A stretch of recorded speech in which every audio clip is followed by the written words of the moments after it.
Coco Martin gustong makatrabaho si Barbie Forteza. Wish na maging guest sa Batang Quiapo. Matunog ngayon sa social media at showbiz circles ang balitang umano'y nais ni Coco Martin na makatrabaho ang kapuso primetime queen na si Barbie Forteza. Ayon sa ilang source, kabilang si Barbie sa mga aktres na hinahangaan ni Coco pagdating sa husay sa pag-arte at dedikasyon sa trabaho. Dahilan upang maisama umano siya sa wishlist ng aktor-direktor para sa mga posibleng proyekto sa hinaharap. Isa sa mga pinag-uusapang posibilidad ay ang pag-guest ni Barbie Forteza sa patok na teleseryeng FPJ's Batang Quiapo.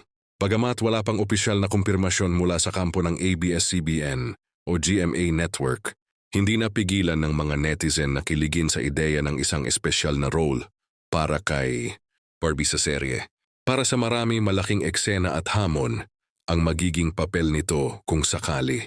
Kilalang kilala si Coco Martin sa pagbibigay ng pagkakataon sa iba't ibang artista, kapamilya man o mula sa ibang network na makasama sa kanyang mga proyekto.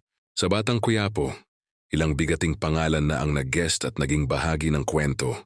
Kaya't hindi na rin malabong mangyari ang isang cross-network collaboration kung papayagan ng mga kinauukulan.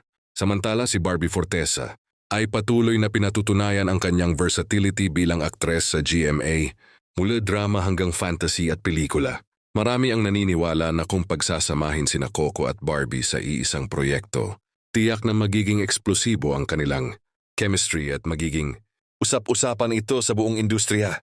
Sa ningin, nananatiling usap-usapan pa lamang ang lahat. Ngunit sa mundo ng showbiz kung saan posible ang lahat, hindi isinasara ng mga tagahanga ang pinto sa posibilidad na ito. Abangan kung ang hiling ni Coco Martin na makatrabaho si Barbie Forteza ay matutupad at kung siya nga ba ang susunod na pasabog na guest sa Batang Quiapo.